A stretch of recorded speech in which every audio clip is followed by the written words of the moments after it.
Morning, welcome back to the channel. It's Thursday morning. If you're new to the channel and you don't know what this is all about, I'm Ali. I'm a plant engineer for Gordon's Construction, and this is a day in the life of a plant mechanic, basically. First job today, I've got a 6.5 tonner to go and see. It's got a bit of a fault, and the customer said while I was there, service it. So that's what I'm going to be doing first, and then I've got another machine up in the woods to go and see.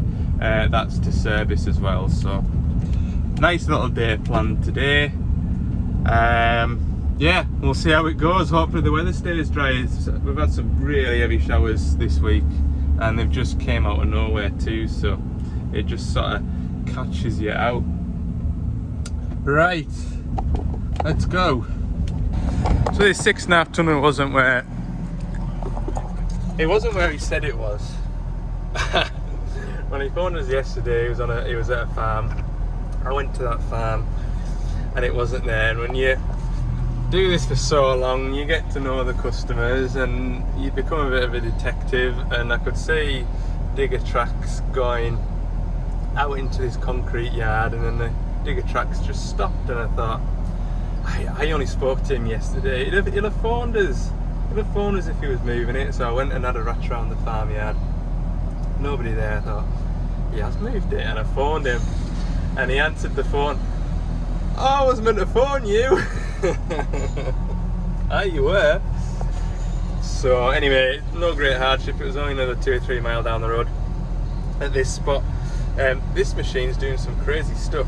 Watch this. If I slew, no, I need to put that down first before I slew. Watch what the arm does. Is it gonna do it? Oh wait.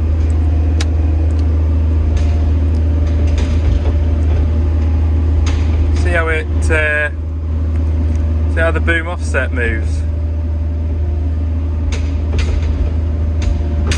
Oy. Now if I watch the left hand flow control lever voltage when I slew,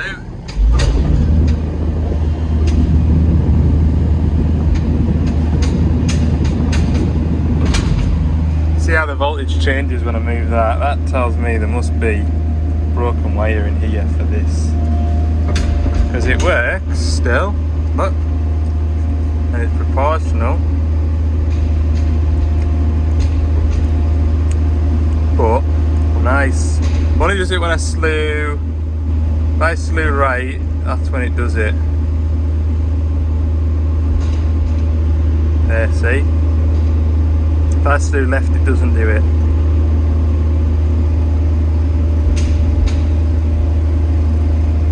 Only when I go right. Mad, innit? Ha! So I'll strip this armrest down. Thankfully it's this armrest and not this armrest, because there's less screws and stuff to take out. Yeah, we'll just have a nosy, check out the wiring, and it wants a 250 hour service.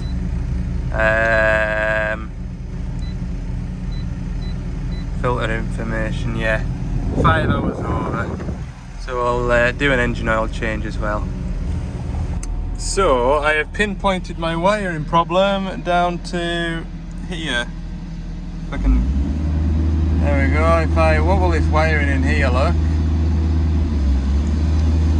There we go. That's moving, and I am twisting a wire down here. Stops. What's happened is the wiring that comes out the joystick here, I was expecting it more up under this, up under that rubber there, but it isn't.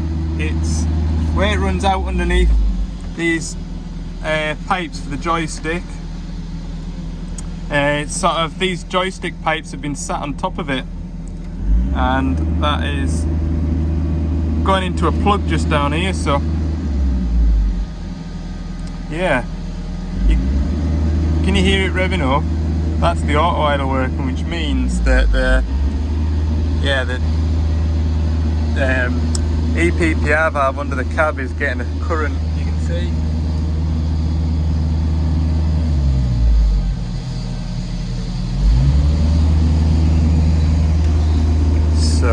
Yeah, anyway, I'll strip that out now and repair the wires. Really annoying now because I can't, since I've pulled this sheathing back here for this piece of harness here, so it's definitely, that area there is definitely where I was squeezing it. I want to say it was more about here. I can't get that voltage to change, and I can't get the boom to swing since I've pulled it out from under there. So that is annoying, but that's the harness of the cab here. That comes well into here. So what I'm going to do, I think, is just cut the wires there, cut the wires about there, cut that section out basically, and put it back together is what I'm going to do. Get it all back together and just check it works.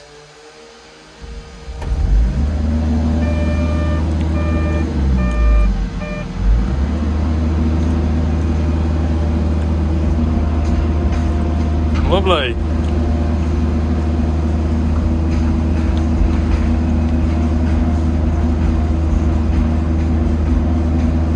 Yeah, that's fixed that then.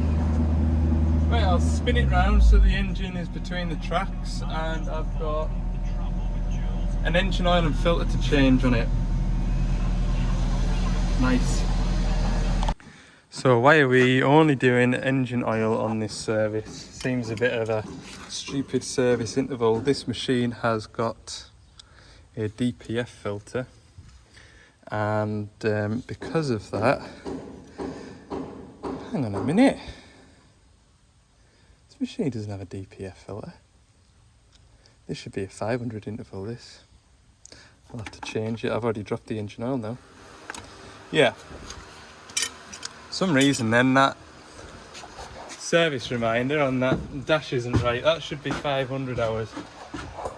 The Yanmar engines with the DPF filter have a 250 hour service interval, and that's because to raise the temperature of the exhaust to do a burnout or an active regen, it sprays diesel into the cylinder on the exhaust stroke. And so by doing that, you do naturally get a bit of wash by through this past the cylinder rings, piston rings, and you end up diluting the engine oil. So that's why it's a 250 hour service interval. But to be fair, this one doesn't really need it. But I've drained the engine oil now, so I'll do it. And I'm here anyway, so it's just engine oil and a filter. Look. That's the filter. Yes, that's all it needs. And then I'll change the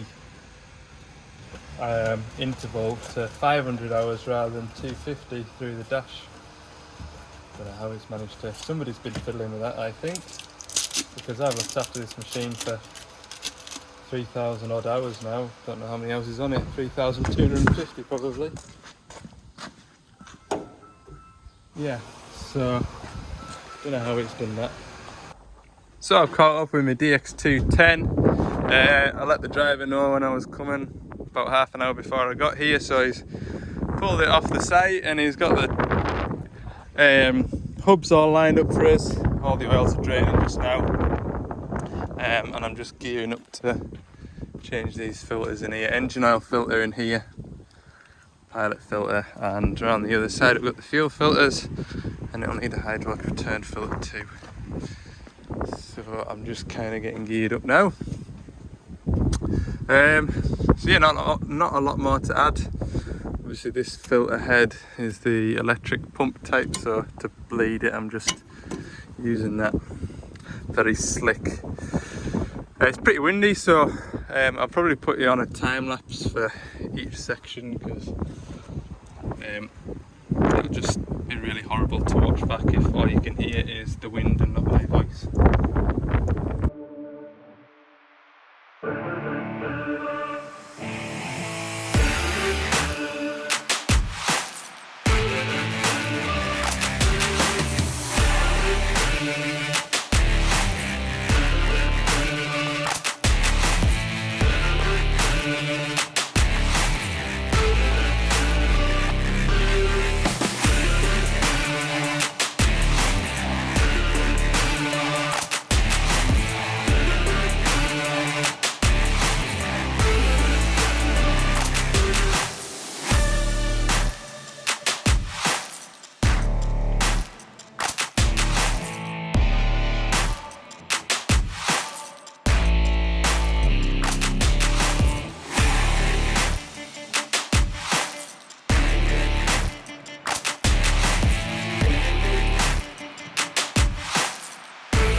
about to put engine oil back into this engine, and that reminded me, I've had quite a few comments or questions over the last 18 months of doing these YouTube videos about the engines in the Doosan products, and yeah, asking me about the Doosan engine. What is it? Is it a rebadged what? This is a Doosan engine. It's a DL06 model engine, and this is built by Doosan. It is not a Perkins badged as a Scania or anything like that. It is a Doosan engine. It's got Bosch fuel components on it, and it is a very reliable engine. I've found over the years very little trouble with these engines at all. And as of the Dash 7 models, the latest models like this one, Doosan are using their own engines from a DX20, which is a mini digger, right the way through to, I think the last Doosan engine is in a DX350, and then after that it's a Scania. So basically, I think I'm probably safe for saying anything after a 35-ton digger is a Scania engine. In the shovels, DL200 up to DL380, they're now Doosan engines, and then after the 380, which the next one is the 420, they're Scania engines, and both models of dump truck are Scania engines too. There we go. Just after 4 o'clock. He says, I'll go and put another hour in, so that's him away. And I'm gonna have my sandwiches. I had a, what do they call it? What's the trendy thing they call it? Brunch. I had brunch today. So I haven't had my lunch, but I haven't really been hungry for lunch until now, really. So I'll fly out of there. Right, I'll see you in the morning then. Got a little digger to PDI, so you know how much I love doing that. Join me in the morning when I will be grumpy. Morning, Friday at last. Bit of a late night last night. Started combining. I am feeling a bit crusty, to be honest with you. I didn't expect to do. So yeah, that 27 there. Dan the parts man's away to pick up a hydraulic hitch and a bucket for it.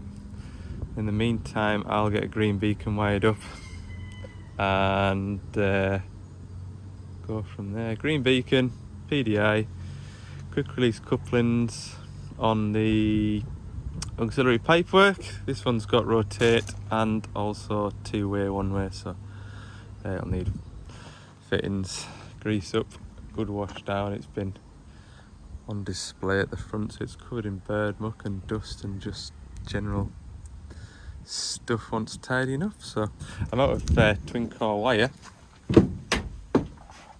That's the first job, go and get some twin core wire.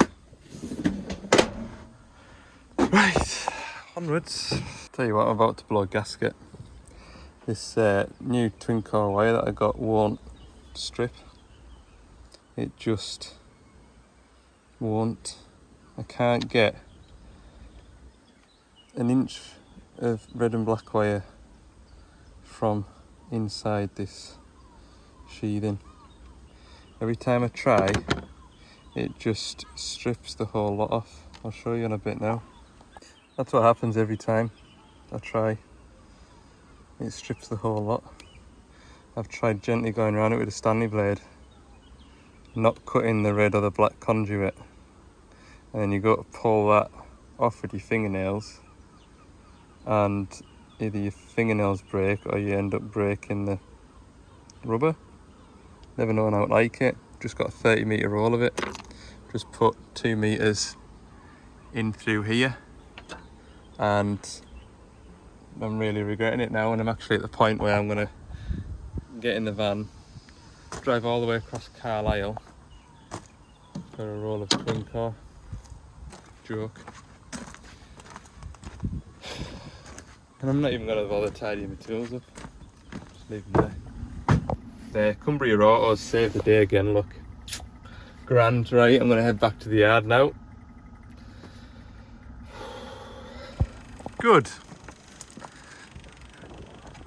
Green beacon's working. I tell you what,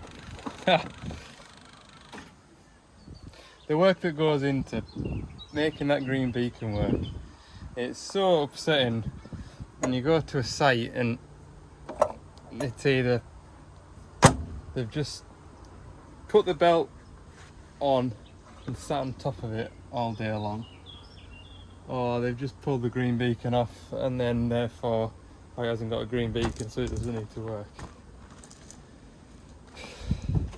That is it. I'm going to say it's a lot of work for something like that. So that is finishing touches done. I've just been adjusting the door catch. That's lovely, that. I'll grease it now and take it for a wash. Customer's been on the phone and they're coming to collect it soon, so I would hate for them to see it in the state that it's in at the moment. I want to get it washed off. There's my keys. Oh, my camera's maybe a bit mucky. Hang on. There we go. Right, good. Lock valves are bled. Levels checked. It does just want greased, but I've parked it with the boom sat too high and I can't get all the grease points. I'm going to stretch it out.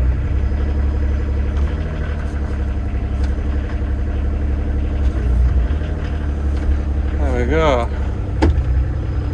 I'll let it run, just let it warm up before I track it over that way to get it washed off. The van needs a wash as well. I might be in the mood to wash the van this afternoon. Right, there we go. That's that machine ready for collection. It looks a lot better, doesn't it, now it's had a wash? Yes, very good. Right, next job for me is to pack the van for Monday. Work's starting to pick up again, so I could do it getting a sharp start on Monday. Well, I've done what I need to today to get through the day, and that's it for today and for the week. And I'm gonna go away and have a restful weekend and come back stronger. Next week I have got, well, Monday I've got a load and shovel and AdBlue fault on a 160 high track. I do need to double check that I can get that high track on Monday. Yeah, the week is looking busy. If you remember that DL420, remember when it rained, it put a transmission fault on? Well, surprise, surprise, it's raining, and the owner phoned us this morning saying this transmission fault's back on. So I want to get a look at that next week too. Obviously there's the DL550 loading shovel as well, exhaust brake and other bits and pieces. That's all in stock now, ready to go. So we're going to do that next week. What else is there? I've got a dumper to service, like a 6-ton site dumper to service. There's a few bits and pieces to be on with next week, which will be better. I find it's a longer week when you're scratching about for work. It's a long week, whereas if you're just bouncing from one job to the next, you don't have time to think about how you're feeling. So you just get on with it, and it's only when you get home and you sit down and put your feet up that you're like, hell, that was a day. Anyway, have a good weekend all. We'll see you on Monday, nice and fresh and ready to rumble.